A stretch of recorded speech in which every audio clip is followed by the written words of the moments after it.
What's up everyone, Mark is back again. I want to talk about staying in your lane. It's only natural to want to lift big numbers and feel like we're improving ourselves in the process, but all too often we may push ourselves a little too hard and in a way that's not best for us.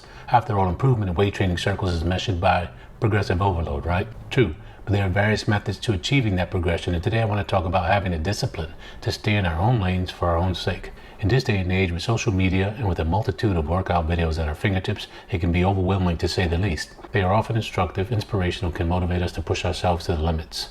However, we each have to be completely honest with our own limitations and pushing to avoid hindering progress instead of making it. With many of us having home gyms and relying on our own experience and knowledge of training, it's easy to get in over our heads, especially if a solid training foundation doesn't exist. Add to that the thousands of self-proclaimed internet experts who offer training advice, techniques, and even new fad exercises, and it's a recipe for disaster. Some of us are inexperienced, a little too motivated, and even older than the self-image we have of ourselves. Take me for example. I'm old, hitting 53 soon. I didn't say too old because that doesn't exist in my training vocabulary, but being seasoned such as myself, you have to approach training a little differently and a little more deliberately. You certainly can't go into your training without a plan of attack or with realistic goals in mind. And that brings me to my first point, goals. What are your goals?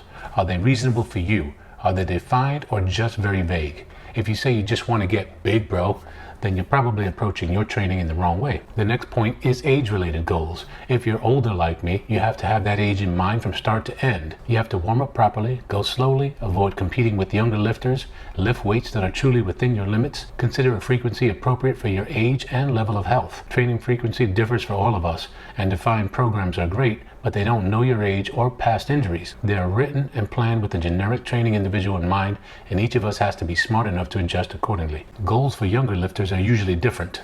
For younger lifters, you may need to learn proper technique, or you may want to learn various split routines to find what works for you. You may want to focus on increasing size to take you from that skinny kid to a mature man. You might also think you're indestructible and don't need to warm up at all, but you'd be wrong. Sure, you'll likely bounce back from an injury quicker, but why risk damage at all? And trust me when I say that some injuries can plague you for a lifetime. Even if they heal, they can limit growth, range of motion, balance, or the ability to acquire symmetry. Ask any lifter that you know or in a gym, and it's likely they'll have an injury story they could share with you. For others, goals may be training for competitive sports, and if that's the case, then training ramps up to a whole different level. If so, agility and explosiveness may be what your training goals target. If you want to compete in powerlifting, you'll want to approach differently as well. However, keeping your own goals in mind at all times is a good habit to help you achieve what you want and avoid blurring the lines or risking injury. For most of us, and especially those in the home gym community, lifting for good health is likely the main goal. If you have no intent on competing, then pushing yourself really hard is not necessary, and your focus on progression can change accordingly. You could just focus on extra reps each session or adding an extra set every so often. Keep your goals in mind.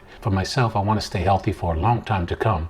That's my vague goal. My defined goal is to build and maintain muscle mass while keeping body fat to a low and healthy range. That means a little more definition and not necessarily increasing size. I'm happy with my size and I'm not looking to compete in bodybuilding or physique competitions. Focusing on constantly adding weight to increase your numbers can be risky, and we should always consider the risk to benefit ratio. Ask yourself, what do you stand to gain by adding 100 pounds to your squat versus what do you risk in the process? If you injure yourself, you just sit yourself back, and who knows how long it will take to get back to where you were, if possible. My next point is managing your level of motivation. Let's consider what happens when all goes well in the gym. You feel great and all your sets seem effortless. Do you add more work to your routine because it's going so well, or do you just call it a day and be happy with a nice and easy session? I've been there myself and decided to add more work and suffered injuries as a result of being overzealous on good days. There's nothing wrong with chalking up a good day and walking away feeling positive and carrying that into your next session. The flip side to that is having a bad day and being discouraged. Don't let it get you too down. We all have good and bad days, and you'll get it on the next try or next week or next month. The biggest mistake would be to push through real pain and make the injury causing the pain worse. Sometimes there is no pain associated with an injury, but you know something is wrong because you cannot achieve full range of motion, or the weight just drops when you've easily handled that weight before.